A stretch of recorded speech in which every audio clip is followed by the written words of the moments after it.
Saludos cordiales. Hoy nos convoca un desafío que define nuestra era, como lo es la pérdida de nuestra soberanía cognitiva en un océano de ruido digital.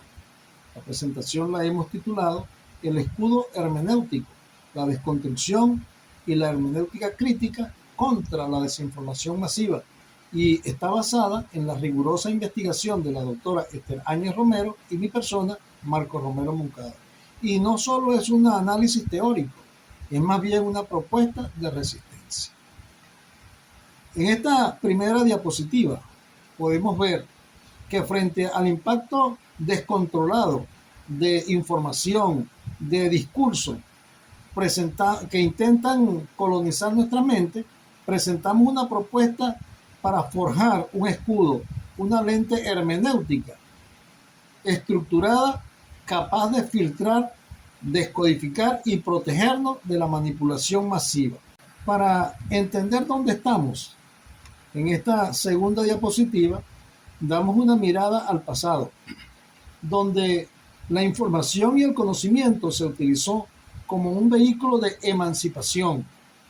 Se nos enseñó que quien tuviera el conocimiento tendría el poder. Lamentablemente, esta idea sufrió mutaciones y hoy se nos presenta como lo que Han ha llamado infocracia, donde el poder no se ejerce por presión, sino por seducción y por saturación de información. En este intervalo tenemos lo que se ha llamado la infoxicación, donde el flujo de conocimientos automáticos satura los canales de atención, eliminando la posibilidad de reflexionar, eliminando la capacidad de pensamiento crítico, y esto provoca una respuesta visceral, reactiva, más no racional. Este escudo se forja sobre tres fundamentos: la deconstrucción, la sospecha y la crítica. En la deconstrucción consiste en desestabilizar la inmediatez de toda la información. La sospecha consiste en develar las dinámicas de poder, las agendas ocultas tras la ilusión de la verdad. Y la crítica consiste en cuestionar las pretensiones de neutralidad en los espacios de conocimiento. Con esto vamos a formar el escudo hermenéutico, que es un arsenal metodológico y ético para descodificar ideologías tras la aparente inmediatez digital.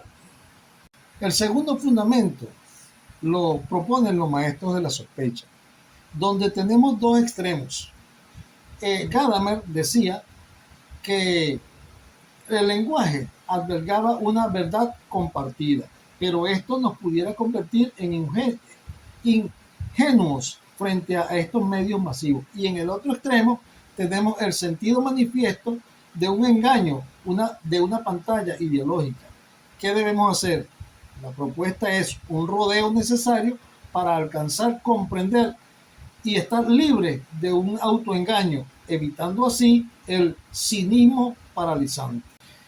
El tercer fundamento es lo que hemos identificado como la situación ideal de habla, donde hay un emisor y hay un receptor.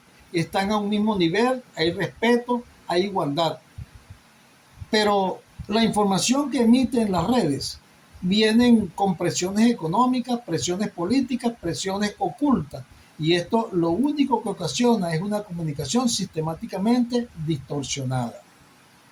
La verdadera batalla la tenemos en la clausura hermenéutica, donde el individuo está rodeado por capas, más bien por muros, que permiten que la verdad compartida llegue hasta él. La primera capa o el primer muro lo hemos identificado como la burbuja de filtro, donde el individuo está aislado y frente a una realidad epistémica que está mediada por su perfil. La inteligencia artificial reconoce el perfil, sus gustos, y eso es lo que le ofrece. El segundo muro es la cámara de eco. En esta situación el individuo no existe la fricción, no aparece el otro, el individuo también está aislado. Y la tercera capa, que es el capitalismo de vigilancia, lamentablemente el comportamiento humano es la materia prima. Depende de cómo se comporte, los antecedentes que tenga el individuo frente a ese clip, es lo que las pantallas van a agarrar ese comportamiento y lo van a vender en otras circunstancias. Continuando con nuestra disertación titulada El escudo hermenéutico, la desconstrucción y la hermenéutica crítica contra la desinformación masiva, es importante demarcar cómo la proliferación de noticias falsas identificadas como fake news, la desinformación dirigida y las teorías conspirativas denotan síntomas que realmente estamos en presencia de una situación de crisis que está consolidando lo que hoy en día se conoce como la posverdad. Una posverdad que no podemos verla de manera ingenua, sino más bien como el cambio sistémico del régimen de verdad de nuestra sociedad. En la era de la posverdad, la distinción clásica radica en el hecho de que la validez de un enunciado ya no se evalúa por su correspondencia en el mundo físico o por un consenso racional de la comunidad científica, sino más bien por la capacidad que tiene este enunciado de resonar emocionalmente en la identidad de un grupo específico. De allí que la desconstrucción hermenéutica podemos leer la posverdad como una perversión del giro lingüístico en virtud de que las plataformas algorítmicas se apropian del escepticismo crítico para sugerir que ninguna fuente es confiable y que toda opinión es válida. Este relativismo epistémico sitúa al hombre como un ser indefenso, desorientado, en virtud de que carece de un marco hermenéutico para ordenar el caos, en donde el usuario utiliza la narrativa que mayor seguridad emocional le entrega, y de allí abre las compuertas de lo que se ha denominado como el populismo de datos. Ante el asedio de la infocracia y de la colonización algorítmica, la respuesta no puede ser la abstinencia digital. Al contrario, tiene que ser una respuesta que tenga un contenido ontológico y epistémico en la construcción de un escudo cognitivo desde la hermenéutica crítica y de la desconstrucción, que se pueda operativizar a través de técnicas fundamentales. La primera, la lectura sistemática, en donde el texto revela una naturaleza que no es a través de lo que dice explícitamente, sino de lo que calla o deforma, denotándose tres elementos fundamentales: ausencia estructurada, fisuras de texto y la naturalización. La segunda técnica es el análisis de presupuesto, que consiste en dar un paso hacia atrás de frente al flujo informativo como una maniobra de defensa. ¿De defensa qué? A que esa mente va a impedir que esa mente del receptor sea colonizada por esa arquitectura del mensaje y de esta manera pueda restaurar su autonomía intelectual.